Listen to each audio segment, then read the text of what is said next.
this whole narrative about his journey to Syria and a Christian monk seeing him and recognizing that he is the awaited prophet and warning his uncle, you better watch out because the Jews will, if they realize this, if they see him, they're going to kill him.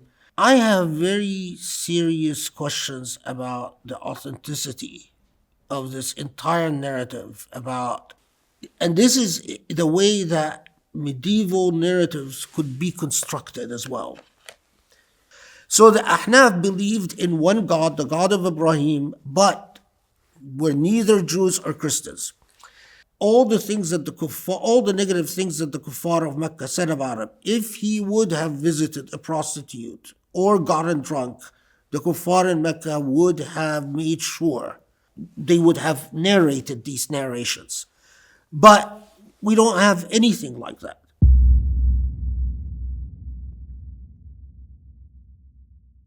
Bismillah ar-Rahman ar-Rahim. Other than these narratives about miraculous events like the splitting of the chest of the Prophet ﷺ as a child and so on, but it is striking that the narratives do not offer the image of a heroic child, which actually if it gives one a greater degree in confidence about the narratives that do exist about Muhammad before his prophecy. And this is, I mean, this has implications, like, for instance, the fact that he became known as Al-Amin ever before he became a prophet. It is, narratives like this are very different than the narratives of heroism that you often find told retroactively about people who became great leaders in history, how their childhood is reimagined and reinvented. Anyway, so after his grandfather passes away, and this is, it is important not to underestimate the impact of this on a child who had never met his father, has lost his mother, and his whole universe became this loving grandfather. It is, while he played with other children, it is clear that he was an introspective or an introverted child, who was quite shy, would stand to the side as other kids, rush to eat, or spend a lot of time by himself in observation or contemplation, or who knows. And then would be in the accompaniment of his, or in the company of his grandfather, and then to suddenly lose this grandfather must have had quite a profound impact upon his emotions as a child. When his grandfather dies, his uncle Abdul Muttalib steps forward as the caretaker. But what is quite interesting is the role of women in the Prophet's upbringing. So we have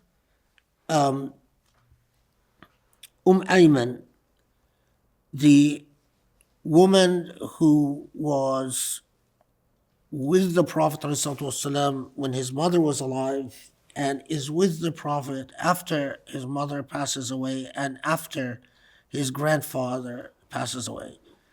Ayman, so this is the one a figure that provides continuity for the Prophet ﷺ. It's interesting that when later on the Prophet ﷺ says, whoever wants to marry a woman who a truly pious woman, a truly wonderfully pious woman, let them marry Ayman. Ayman will eventually convert to Islam right away, but she is married first to what was his name? That fellow, Ubaidullah, Ubaid ibn Zayd. Ubaid ibn Zayd, a man from the tribe of Banu Harith. A rather unsuccessful marriage that he ends up divorcing her, and then the Prophet ﷺ has his adopted son, Zayd, marry Ayman. And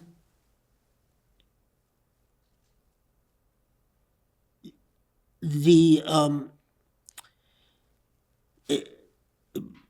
Ayman remains a figure in the life of the Prophet ﷺ till quite late. The other woman that deserves mention here is Abu Talib's wife herself, who's rather very interesting, Fatima. She was known as a woman who is very tender and very loving towards the Prophet. Interestingly, while Abu Talib quite famously never converts, never becomes Muslim, his wife was very different, Fatima. And this is again tells you the nature of this society that made it quite the ideal society to be the recipients of Islam. Because if you think about it, I mean, this is the uncle taking care of his niece. The uncle's wife, in most urbanized societies, if you will, a family unit, you won't find this type of independence of thought and independence of voluntariness in determinations, so that the uncle's wife would decide to become Muslim, but not the uncle who remained non-Muslim until the day he passed away. But Fatima bint Asad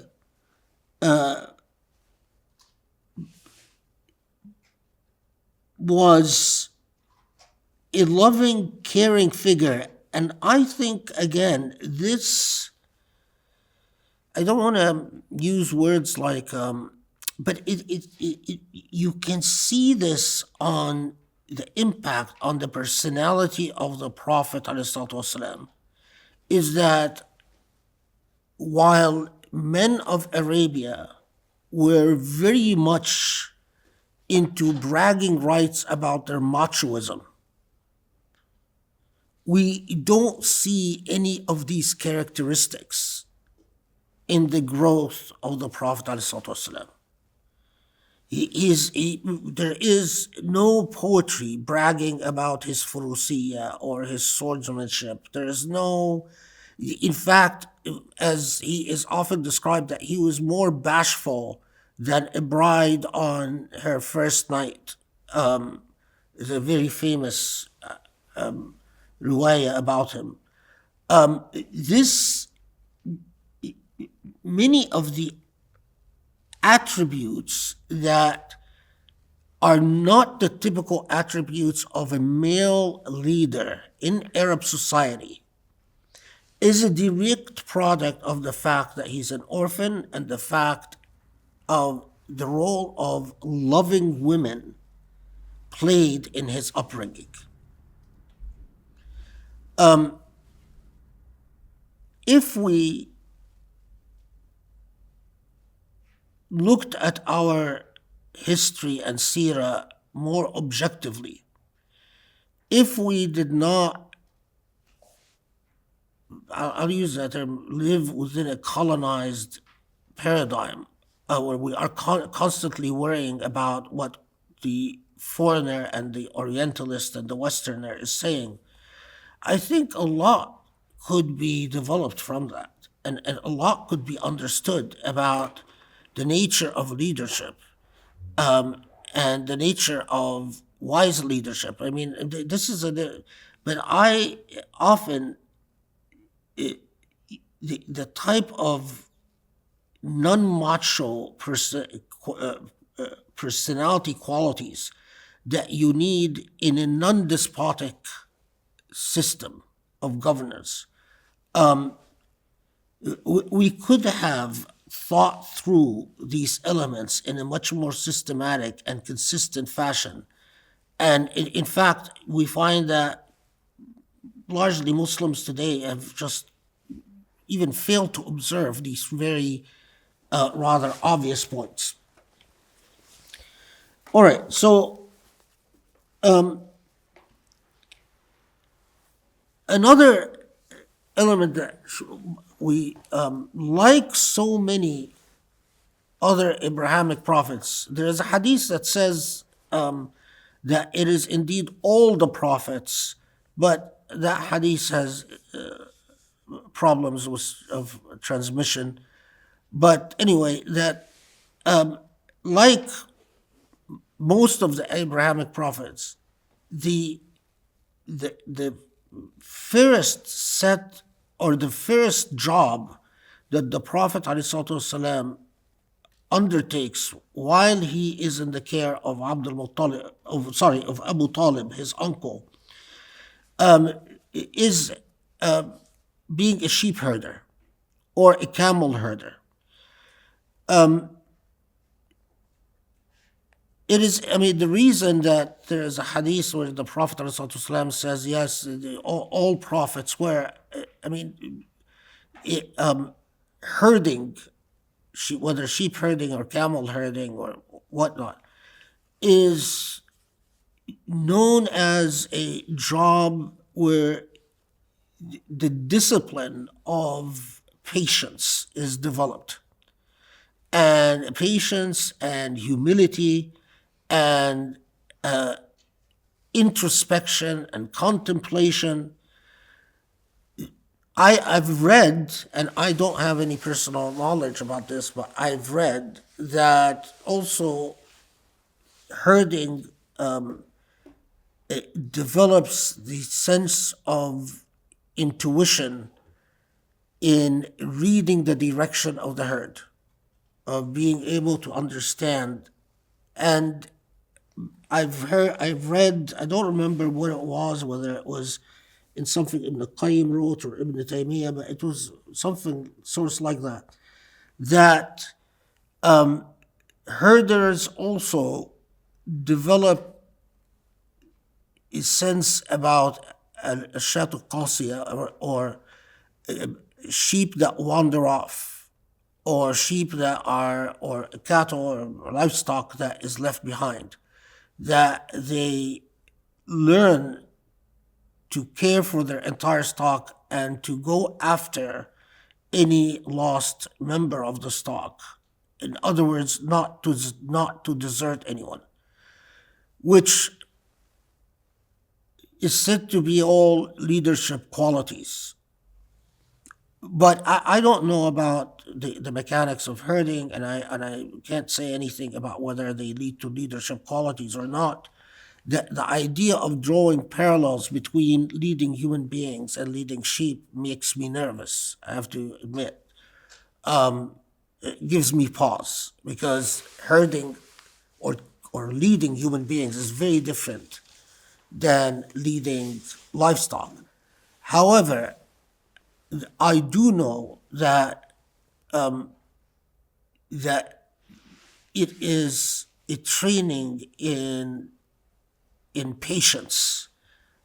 With you just have to be quite a patient human being and quite a deliberate human being to be raised in this type of profession. But by the time the Prophet ﷺ is emerging out of his adolescent years, Abu Talib starts involving Muhammad in the art of trade. And this is the livelihood of Banu Hashim, because Banu Hashim had made a decision a long time ago that they were not going to charge people for the services they offered pilgrims in Mecca, whether the siqaya, supplying pilgrims with water, or making sure that pilgrims have sufficient rest places and so on. They had a long time ago made the decision that they were going to provide these services free of charge, which meant that Banu Hashim, their main source of income was trading.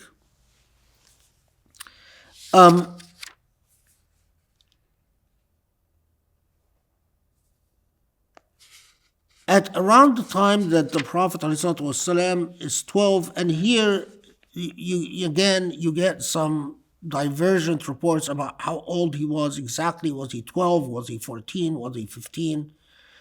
Is the first time where it is decided that he will accompany his uncle Abu Talib in his journey to Hashim. Now, why is this significant? Well, this is the journey where he supposedly or reportedly meets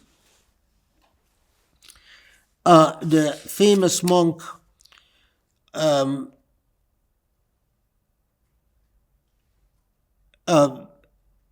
the way, a Christian monk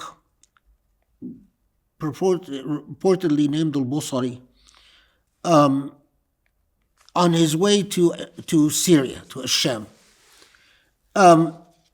And the famous narrative about that, as the monk sees the Prophet with his uncle and recognizes that this person is a prophet and warns his uncle that you better. There are two points about this narrative. One is the narrative of the prediction of the monk that this is the future prophet.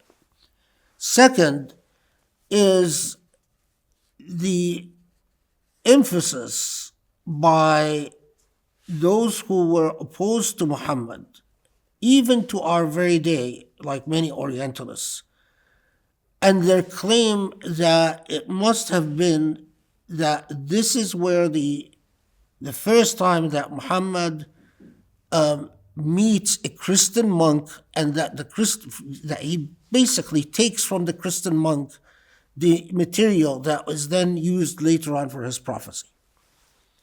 And I'm sure that if you've encountered Islamophobic, or even not Islamophobic, but even just Orientalist nature, you've encountered this narrative. There are a couple of things to say. One, this whole narrative about his journey to Syria and a Christian monk seeing him and recognizing that he is the awaited prophet and warning his uncle that you better watch out, because the Jews will, if they realize this, if they see him, they're going to kill him, and it made this making his uncle extremely nervous. In some narratives, even Bilal shows up as a figure where Bilal is supposed to travel with the Prophet, rush back to Mecca because the uncle is very worried that he's going to be assassinated. In another narrative, it's not Bilal, it's Ali that rushes the Prophet back to Mecca because the uncle is very worried that Muhammad will be assassinated.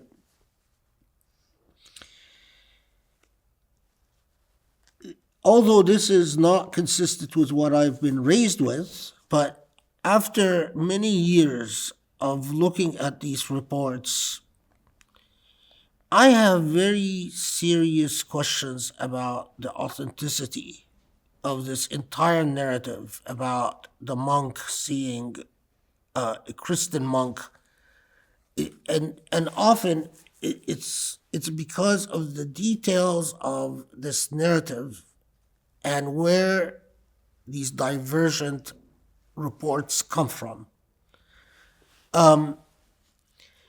It fits a topoi.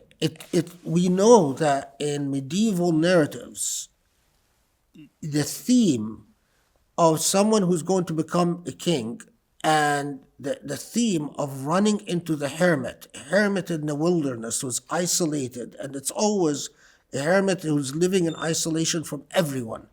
And then that hermit predicting that, oh, this is the future king, or predicting a future tragedy. Even like a future tragedy in which you will be king for 20 years and then you will be murdered or something like that, was a topoi, a topology of medieval narratives. It was a way of, in the medieval mind, of saying not only was this person was great, but that this person's greatness was written in the cosmos itself and in the signs of the cosmos, and that belief in the hermit, in the person, in the aesthetic of a person who, if they practice complete isolation, complete dedication, complete introspection, they will be able to read the objective clues in the cosmos and uncover the truth. Is a topoi. It's a topology in medieval narratives. But we could spend hours on all the reasons, all the things that don't fit, that makes you think, okay, I am reading a fiction of medievalism rather than anything that has to do with real history. I mean, when you get a report about the Prophet ﷺ sitting back and watching kids gulp down food, that has the ring of authenticity. Why? Because the topology in medieval narratives of someone who's going to be a future great man is not someone who didn't eat. It's someone who ate and ate a lot. They would tell a story when they wanted to say, this is going to be a great man. They would tell a story about how he would gulp down food and could eat, a whole sheep and not be full. And so when you find the narrative that actually tells the opposite, that he's shy, that he doesn't, tell people, get out of the way so I can attack the food. It is quite the opposite. He is shy, he is withdrawn, that has the ring of authenticity. And when you do look then at the actual pathways of transmission, you'd see, okay, yeah, it makes sense. They're reasonable. But this whole narrative about the hermit and the way of Sham, now, mind you, and this is the way that medieval narratives could be constructed as well. Do you know when there is, I'm sure you've had this experience when you might have met a child in your life and you look at the child and you look particularly bright, particularly smart, and you say there's something about this child. I don't know what it is, but there's something. And you might even speak to the child and say, you're going to be a great man, or you're going to be a great woman, right? I have no doubt that this was in Simat al-Rasul, Simat meaning the appearances of the Prophet. Because we have so many cumulative narratives of people that see him as a child, and these narratives always emphasize that, and then there was something about him. But in the medieval way of saying it,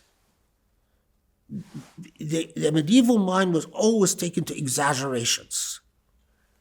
And it would not be enough to say, and the trip to Isham, several people saw Muhammad and told his uncle, "Oh, your child looks really smart," or "You have a really special kid here." No, the way they would say it is exactly in this narrative of the hermit.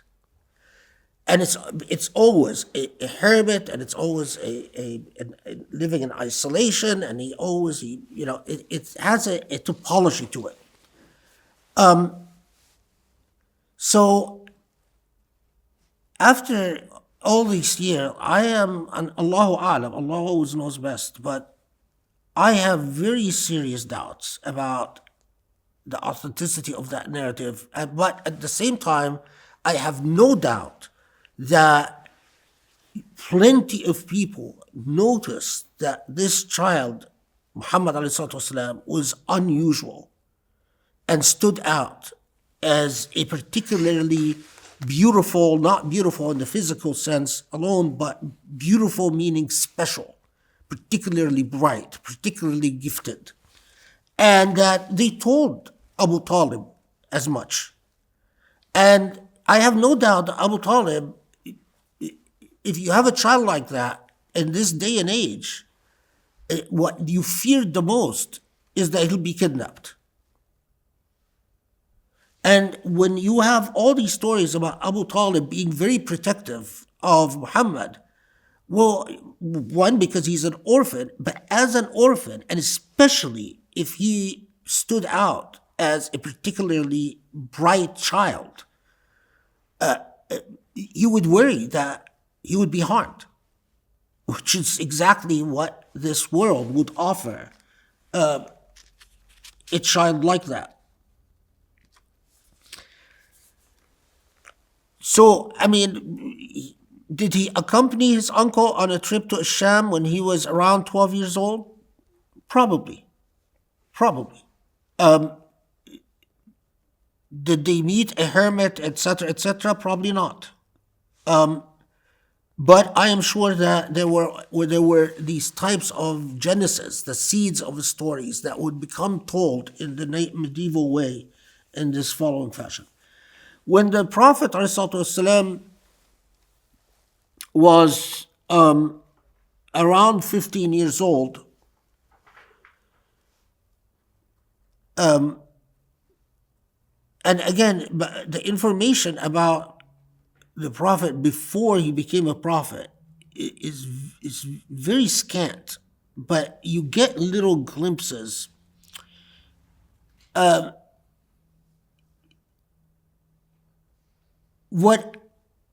are many narratives about his aversion to partaking in any of the religious events, like presenting offering to the idols,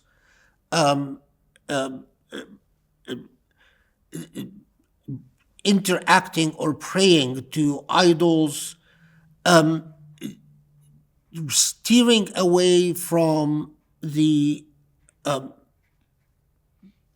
religious cultish group within Mecca. In other words, the seers and the priests and the priestesses. He was in demeanor, which again is not surprising for Banu Hashim, and I'll explain why in a second. He steered away. He seemed to be much closer in his attitude as a young man to the Ahnaf. The Ahnaf were people who believed in the prophecy of Ibrahim alayhi salam, believed in the oneness of God, but believed that Jews had corrupted. They were not Jews, they were not a part of the chosen people, and they believed that by Judaism becoming the exclusive message to the chosen people, that was a corruption. The Ahnaf were not Christians either, because they didn't believe in the church. Because at the time, if you are a Christian, you had to believe in the church. There was no other Christianity. We are far away from Protestantism and the Reformation and all of that. So the Ahnaf believed in one God, the God of Ibrahim, but were neither Jews or Christians. Now, what's interesting, we know that the Prophet ﷺ, as a young man, later on, we know that he goes to Ghar Hira and spends in isolation long hours in supplicating and speaking with or speaking to the God in the heavens. In acts of worship, how were these acts of worship done? We don't know. But what we do know is that the Prophet ﷺ was not the first to do this practice in Banu Hashim, from his family. His grandfather, Abdul Talib, was first in the same ghar, in the Ghar Hira. So when the Prophet, as a 15-year-old, is drawn to the belief systems of the Ahnaf, that's not hardly surprising, considering how close he was to his grandfather and what he observed his grandfather do. And the fact that his grandfather would go to Ghar Hira and isolate himself and speak to the God in the heavens is, why is this important? Because it doesn't surprise us when his moral sense is naturally averse to the practices of religiosity in Mecca. But even more, as a young man,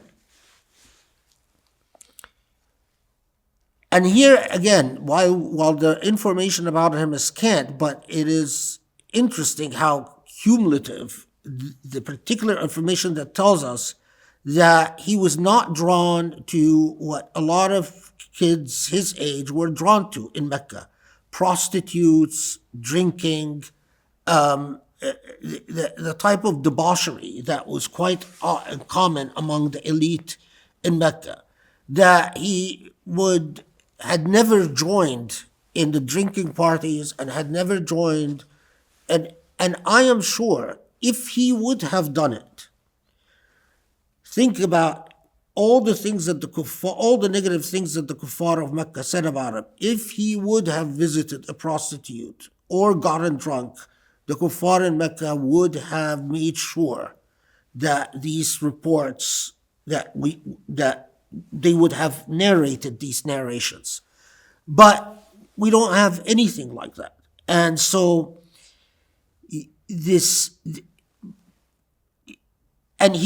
wasn't an exception of one. I mean, we know other characters in Jahiliyyah who had an innate sense of revulsion, because even the Arabs who would drink and get drunk, they knew that this is contrary to al-muru'ah, to high moral character, that and that it was contrary to al-muru'ah to go and with a prostitute, for instance. That while many of them did, but they still had this innate ethical sense that this is not what highly ethical people do. So it doesn't surprise us when we read, for instance, that Abdul Muttalib didn't engage in these type of activities either, as the grandfather. And at least according to the most reports, Abu Talib himself didn't either. It would just be considered innately unbecoming. And think of it, this is precisely what you would want for as the what is the word I'm looking for? For the fertile ground to plant in an ethical, moral order. All of this, and I'm going to stop with this, all of this is just as laying the groundwork to say that there was a very important conflict and battle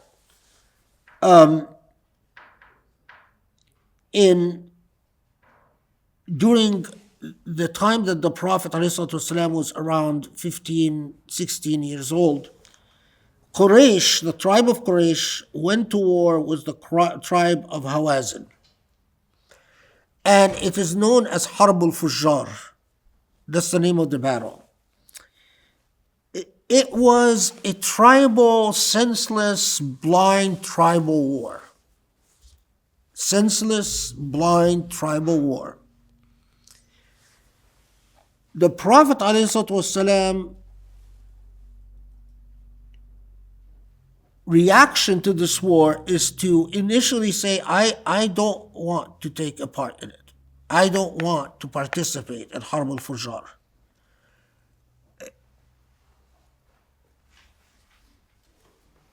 On the fourth day, in response to mounting pressure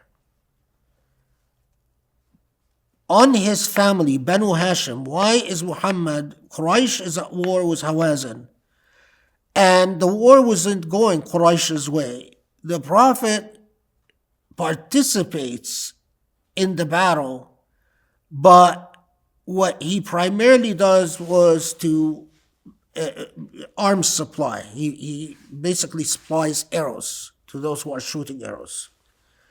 Next, inshallah, I want to start again with this point, because it's a point that we should pause and reflect upon, because it tells us a lot about the situationality of the Prophet ﷺ and his akhlaq as a human being who is positioned in his place and time, and the akhlaq that transcend the place and time and even the persona of the Prophet. Remember our very first halaqah, we started with this, but this is a critical point because we often just lapse them together. He was thoroughly a human being, thoroughly a product of his historical moment, except when Allah didn't want him to be a human being that's a product of his moment. So, and it is critical that we understand the difference between the two so that we don't end up doing twisting the arms of history so that it somehow serves our cause and our purpose in an entirely anachronistic way. Okay, we'll stop here and alhamdulillah. And their purpose, which was to capture the imagination of children. For the adult mind, there was sort of a culture of understanding that these narratives are significant for transmitting Islam to children, but they did not make a significant part of the religiosity of adults.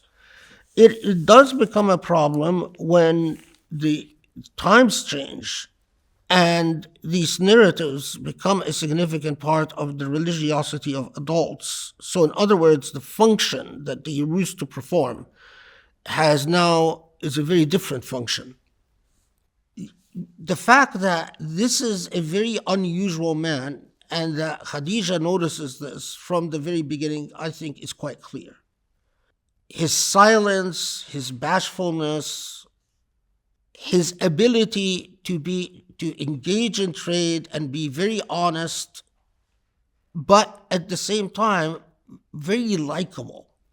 To try to attribute to the Prophet ma'sumiyya or infallibility without divine intervention, or to say that there is a difference between being the barrier of revelation. In other words, what you are communicating effectively is God's will, what God is saying, or what when you are doing, it is God who is doing. You are in that zone, if you will, when you are an agent of the divine, an active agent of the divine. But to try to impute that to the Prophet so that to remove him from his historical context and to expect that he is acting as an agent of the divine free of his historical context is, I think, not just unwarranted, but it's quite ridiculous. And this is a part of an important part for us to struggle with, that he himself, even a man of his ethical character, struggled with moral decisions. The divine comes to your aid at some point if you exert the effort.